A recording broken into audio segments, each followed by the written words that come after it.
et bienvenue dans la chaîne de Mathématiques Sciences. Aujourd'hui, je prends et expliquer une nouvelle vidéo, qui est une vidéo tout simplement en mathématiques pour les secondes. Et dans cette vidéo de mathématiques pour les secondes, on va voir comment on peut lire les coordonnées d'un vecteur dans une base. Alors vous allez me dire, mais qu'est-ce que c'est que ça justement? Donc, avant d'aller plus loin que ça, on va déjà regarder un petit peu comment se forme une base et en quelque sorte la définir. Ok, définir ce que c'est qu'une base et voir un petit peu comment ça se forme. Donc une base, c'est exactement ce que vous voyez à l'écran. C'est ça, ok. Voilà, ça, ce que vous voyez à l'écran, ça s'appelle une base, ok. Alors, une base, comment que ça se forme en fait? Et bah, comme on peut voir à l'écran, en fait, une base, donc ça ressemble à ceci. Et donc, pour former cette base-là, qu'est-ce qu'on a fait finalement? Et ben, on a pris deux vecteurs, ok, voilà, donc I et J. Et ces deux vecteurs I et J, on les a assemblés, entre guillemets, ensemble, de sorte à ce qu'ils aient des directions perpendiculaires, ok, voilà. Donc, on a pris deux vecteurs I et J, qui ont donc des directions perpendiculaires.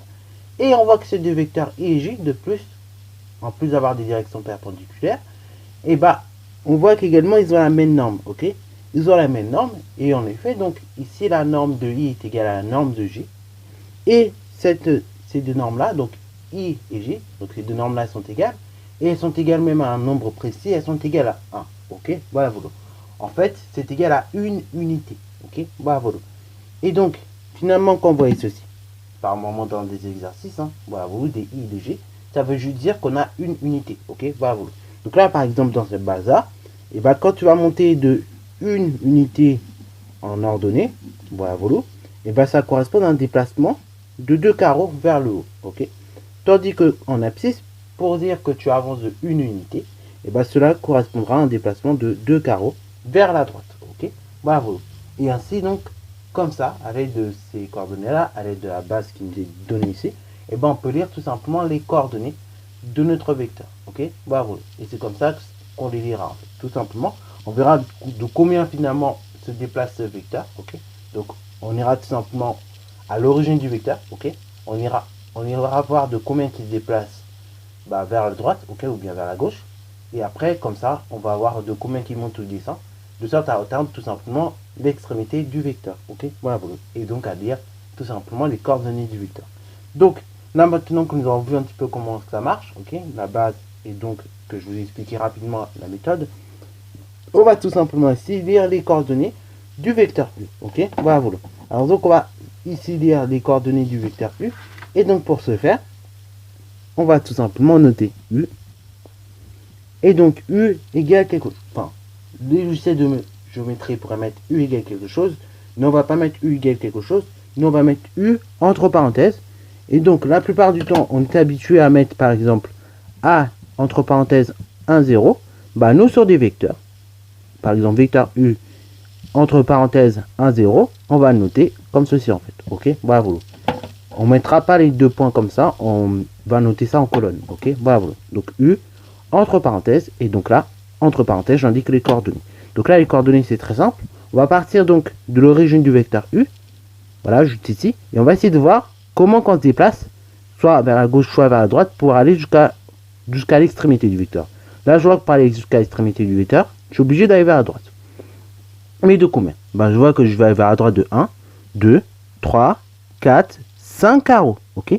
Voilà. Ça correspond à une abscisse de combien? 5 carreaux, ça correspond à une abscisse de 2,5. Pourquoi? Parce que regardez, 2 carreaux, une unité, ok. Donc là, on a déjà fait une unité. On refait 2 carreaux, on refait une deuxième unité, ok. Et on fait encore un carreau, donc la moitié d'une unité, ça fait tout simplement 0,5, ok. Et donc 1 plus 1, 2, plus 0,5, ça fait 2,5. Donc on a l'abscisse, on a déjà 2,5.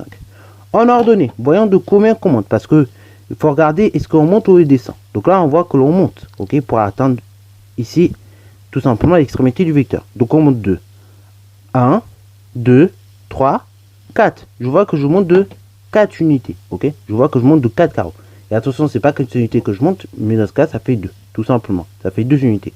Ainsi, donc, les coordonnées de mon vecteur U, c'est tout simplement 2,5, 2, ok. Voilà. Alors, il y a une autre manière de le noter, ok. Voilà. Donc, il y a une autre manière qu'on peut noter ce vecteur-là. Ce vecteur-là, on peut le décomposer, en fait, ok. On peut le décomposer de la façon suivante. Ce serait U. Et donc là, après, on met égal. Donc, on met l'abscisse, tout simplement, du vecteur. Ok, voilà. Donc ici c'est 2,5. Après derrière on écrit i pour signifier que c'est l'abscisse, plus tout simplement l'ordonnée, donc du vecteur u, donc plus 2 multiplié par l'ordonnée, donc multiplié par j, ok, bravo. En fait, tout vecteur u peut se décomposer sur la forme xi plus yi, ok, bravo. Et donc là, en voilà un exemple de décomposition, ok, bravo. Alors bon, il y a des fois aussi, si on veut être précis aussi, par moment pour donner les coordonnées d'un point, on peut très bien écrire, et vous le verrez des fois, y, u, ok, bravo. Y, u ou bien xu, ok, bon là c'est xu dans l'absolu, ok, voilà, voilà. Et donc xu, ça correspondrait par exemple égale 5, enfin égale 2,5 dans mon exemple. Et après donc pareil, yu, on utiliserait yu pour désigner l'ordonnée du vecteur u, ok, bravo. Xu c'est pour l'abscisse, yu c'est pour l'ordonnée. Voilà, donc je vous donne ces deux choses également parce que par exemple ça peut servir dans certains exercices. Alors bon, deuxième exemple, on va lire cette fois-ci les coordonnées du vecteur v. Maintenant qu'on a compris un peu le principe, on va aller un tout petit peu plus vite.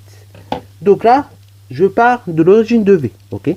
Je vois s'il faut tout simplement dans un premier temps à la droite ou à la gauche. Là, je vois clairement qu'il faut aller vers la droite, ok, pour atteindre l'extrémité de v. Donc je vois qu'il faut aller vers la droite et donc de combien qu'il faut aller vers la droite. Donc 1, 2, 3, ok, je me déplace de 3 carreaux, ok, vers la droite. 3 carreaux, bah, ça correspond tout simplement à 1,5 en abscisse, ok. En ordonnée, voyons de combien qu'on monte ou descend pour atteindre l'extrémité de v. Donc là, je vois que je descends, et donc je descends combien? De 1, 2, 3, 4, 5, 6, 7. Donc si je descends de 7, ça correspond à 3,5, ok. Bravo. Et donc les coordonnées de mon vecteur v, c'est 1,5, 3,5, ok. Alors pareil, mon vecteur v, je peux le décomposer. Et donc là, la décomposition de v, ça serait tout simplement 1,5 i plus 3,5 j, ok, bravo. Et donc là, comme ça, on décompose nos vecteurs, ok, bravo. Donc, maintenant que vous avez compris un petit peu comment ça marche, j'espère que en tout cas cette vidéo t'aura plu. Et puis encore une fois, ce genre de choses, c'est pas des choses très difficiles. Il faut juste bien s'entraîner à bien faire les choses, ok, voilà, vous entraînez bien là-dessus, ok, bien à lire des coordonnées, des abscisses, des ordonnées, et vous allez voir que vraiment c'est simple, ok, voilà. En tout cas, entraîne-toi bien sur ce genre d'exercice parce qu'après par la suite, on va vraiment avoir besoin de savoir lire des coordonnées dans une base pour faire la suite, ok, pour lire les coordonnées d'un vecteur somme, lire les coordonnées d'un vecteur tout simplement résultat de la multiplication par réel, mais également pour justement calculer des normes, ok. Donc j'espère en tout cas que cette vidéo t'aura plu, qu'elle te sera utile. Et si c'est le cas, n'hésitez pas à la liker, commenter et bonne annonce à toi en mathématiques et en sciences.